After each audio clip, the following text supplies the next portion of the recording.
ढोलकपुर नामक गांव में बिरजू नाम का एक साधारण किसान अपनी पत्नी रेखा और बेटे नंदू के साथ रहता था। उसका जीवन सादा था लेकिन खुशियों से भरा हुआ। उसके पास एक छोटा सा खेत था जहां वह दिन रात मेहनत करता था ताकि अपने परिवार को भरपेट खाना और थोड़ी बहुत जरूरत की चीजें दे सके। एक दिन बिरजू ने रेखा से रेखा, देखना एक दिन हमारा बेटा बड़ा होकर कृषि विभाग में बड़ा अफसर बनेगा। सही कह रहे हो। आप हमारा छोरा है ही इतना होनहार। हर साल परीक्षा में पहले नंबर पर आता है। इस बार भी चौथे नंबर से पास होगा। नंदू, सही कह रही हूं ना मैं? नंदू 14 वर्षीय लड़का जो 8वीं कक्षा में पढ़ता है। वह पढ़ाई के साथ साथ हर काम में काफी तेज है। नंदू का एक ही सपना है पढ़ लिख कर अपने देश के किसानों के हित में काम करना। बिरजू के पास अपना खुद का एक छोटा सा खेत है और वह जो भी फसल उगाता उसे सीधे मंडी में बेचता। ज्यादा आमदनी नहीं होने की वजह से नंदू का एडमिशन भी एक सरकारी स्कूल में कराया हुआ है। बिरजू का खेत ऐसी जगह पर है जिसकी कीमत पहले से 4 गुना बढ़ गई है। उस जमीन के बहुत खरीदार है, लेकिन बिरजू के परिवार का तो पेट पालने का जरिया ही वो खेत है, तो कैसे उस जमीन को बेच दे। गांव के साहूकार हरिकिशन महाजन ने बहुत बार बिरजू से उस खेत को बेचने को कहा, लेकिन हर बार बिरजू उन्हें मना कर देता। इस बात से हरिकिशन के अभिमान को काफी ठेस पहुंची। वह बिरजू पर बहुत क्रोधित भी हुआ। उसने साम दाम दंड भेद अपनाकर वो जमीन हथियाने की ठान ली। एक दिन बिरजू अपनी फसल बेचने गांव से शहर को गया और रास्ते में उसका बहुत भयानक एक्सीडेंट हो गया, या कहे कि हरिकिशन ने कराया। वह जख्मी हालत में वहीं सड़क पर बहुत देर तक पड़ा रहा, लेकिन कोई भी मदद को आगे नहीं आया। उसकी सारी फसल भी वहां सड़क पर गिर गई। गरीब किसान समझ कोई मदद नहीं करना चाहता है। लोगों की भीड़ में किसी को तो तरस आया उस पर और पुलिस को कॉल किया। पुलिस और एम्बुलेंस वहां पहुंचे और बिरजू को सरकारी अस्पताल में एडमिट कराया। उसके बारे में पता कर उसके घर वालों को हॉस्पिटल बुलाया गया। रेखा और नंदू फटाफट हॉस्पिटल पहुंचे और बिरजू की हालत देख दोनों का बुरा हाल हो गया। बिरजू का खून बहुत ज्यादा बह चुका था और उसके सिर पर गहरी चोट आई थी। डॉक्टर ने रेखा से कहा, देखिए, इनके सिर पर बहुत गहरी चोट आई है और जल्द से जल्द उसका ऑपरेशन करना होगा। ऑपरेशन के लिए हमारे पास यहाँ गांव में तो इतनी मशीनें उपलब्ध नहीं हैं। इसके लिए आपको इन्हें शहर के अस्पताल में ही लेकर जाना होगा। शहर के नाम से ही रेखा और नंदू डर गए। उन्हें लगा कि मोहन की हालत कुछ ज्यादा ही खराब है, तभी डॉक्टर उन्हें शहर ले जाने की कह रहे हैं। रेखा ने भयभीत होकर पूछा, शहर जाने का खर्चा कितना आएगा डॉक्टर साहब? ऑपरेशन में कम से कम 50-60 हजार का खर्चा तो आएगा। इतने पैसे? क्या हुआ, आपके पास पैसे नहीं हैं? नहीं डॉक्टर साहब, हम ठहरे गरीब किसान, इतनी नकदी हमारे पास कहाँ से आई? रेखा बिलक बिलक कर रोने लगी और उन्हें देख नंदू भी रोने लगा। डॉक्टर ने कहा, आप पहले पैसों का बंदोबस्त जल्द से जल्द कीजिए, नहीं तो हम उन्हें नहीं बचा पाएंगे। रेखा और नंदू को समझ नहीं आ रहा था कि क्या करे। इतने पैसे कहाँ से लाए। पुलिस द्वारा उनकी सारी फसल भी जब्त कर ली गई। आखिर पुलिस वाले भी ठहरे पैसे और पावर के गुलाम। साहूकार के दबाव में पुलिस ने बिरजू के परिवार को फसल नहीं दी। नंदू को जब कोई रास्ता नहीं सूझा तो वह साहूकार के घर गया। हरिकिशन के कदमों में झुककर मदद के लिए भीख मांगने लगा। साहूकार ने अपनी मूंछों पर हाथ फेरते हुए बोला, पैसे तो मिल जाएंगे छोरे, लेकिन बदले में कुछ तो गिरवी रखना पड़ेगा तुझे। रेखा रोते हुए बोली, हमारे पास तो देने को कुछ है भी नहीं सेठ जी।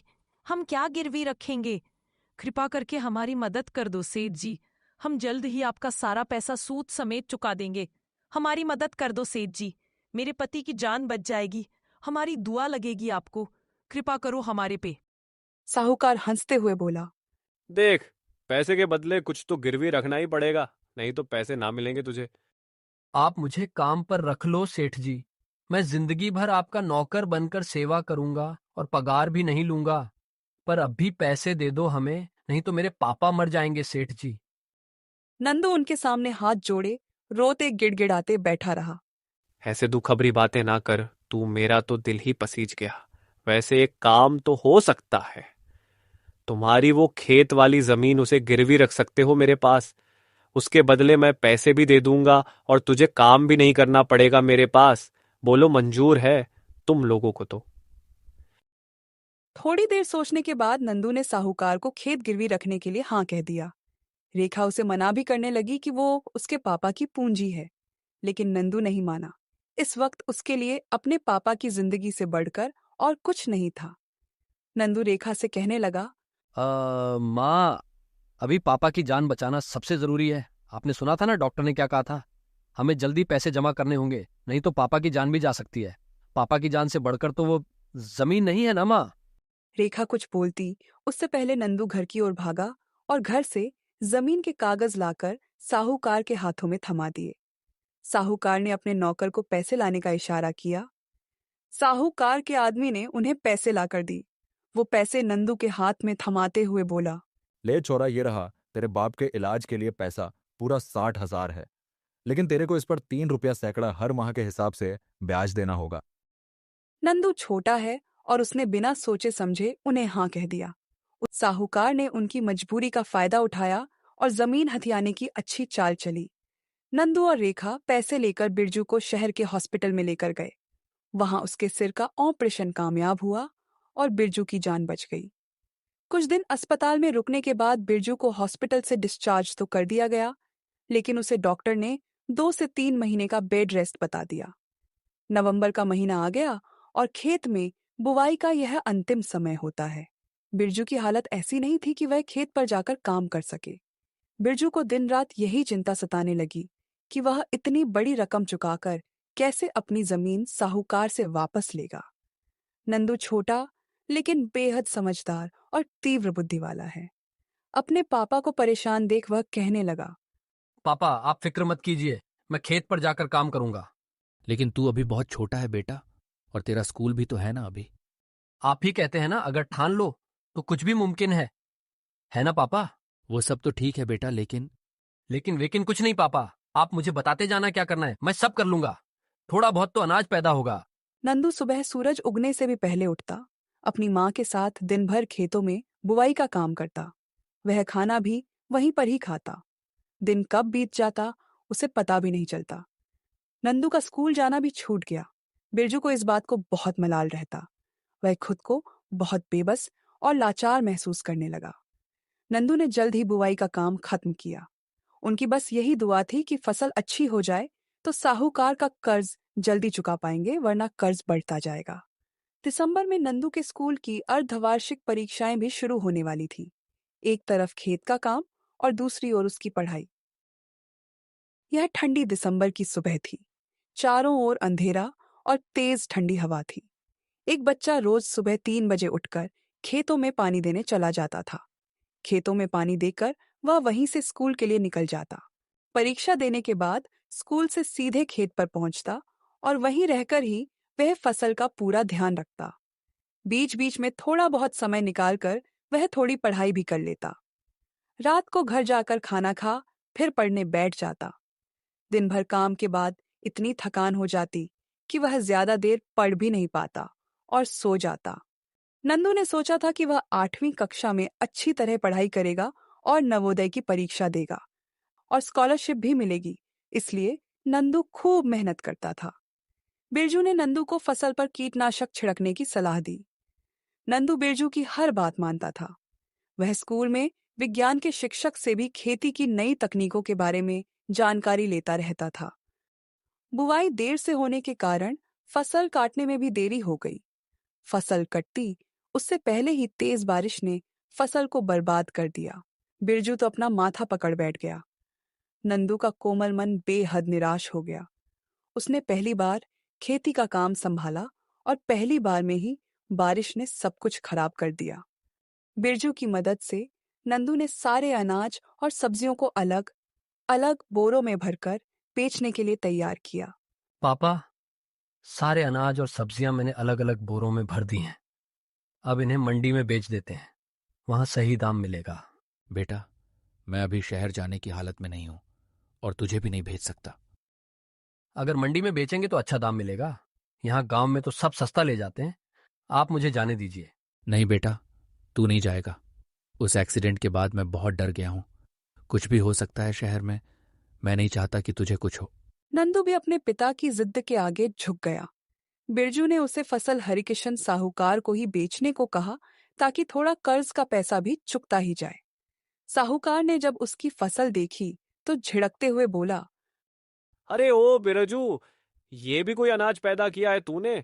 सारा सड़ा गला अनाज है और ये सब्जियां भी देख कैसे नरम पड़ गई हैं। इनका क्या दाम दूं? तेरे को मैं कूड़े बराबर है ये तो। नहीं सेठ जी, ऐसा मत बोलो। मेरे बेटे की मेहनत का फल है। ये कुछ दाम तो लगाना होगा आपको। सारा अनाज खराब ना है सेठ जी। मैंने बढ़िया और खराब अनाज अलग अलग बोरों में भरा है। आप उसी हिसाब से उनके दाम लगा लो सेठ जी। चल 1,000 रुपए प्रति क्विंटल के हिसाब से सौदा पक्का करते हैं। सेठ जी, ये तो बहुत कम दाम है। मंडी में तो इसका दाम 1900 रुपए प्रति क्विंटल के हिसाब से मिलता है। मंडी में ज्यादा ही अच्छा दाम मिल रहा है तो जा फिर मंडी में ही बेच अपना धान। मैं मंडी में जाने की हालत में ना हूं सेठ जी, थोड़ी तो दया करो हमारे पे। चल फिर 1100 के हिसाब से सौदा कर लेते हैं। सेठ जी, ये तो बहुत कम दाम है। इसमें तो मेरी लागत भी ना निकलेगी। सही सही दाम लगा लो सेठ जी। सही दाम लगा लूं? ये तेरा माल बहुत चौका है ना। सड़ा गला नाज लेके एक तो मेरे पास आ गया और ऊपर से नखरे और दिखा रहा है। मंडी में बेचने जाएगा ना तो कोई खरीदेगा भी ना इसे। 1200 रुपए इस सही अनाज के और 700 रुपए क्विंटल इस सड़े हुए के लास्ट। इससे ज्यादा मैं ना दे सकता तेरे को। इसके लिए लेना है तो ले, ना लेना तो जा यहां से। ओ बिरजू ने मन मसोस कर हामी भर दी। साहूकार ने कम दाम पर अनाज खरीद अच्छा मुनाफा कमा लिया।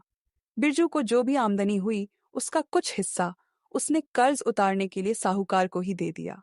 बिरजू के हाथ ना फसल रही और ना ही पैसा। नंदू अपने पापा से इस बात के लिए काफी नाराज भी हुआ।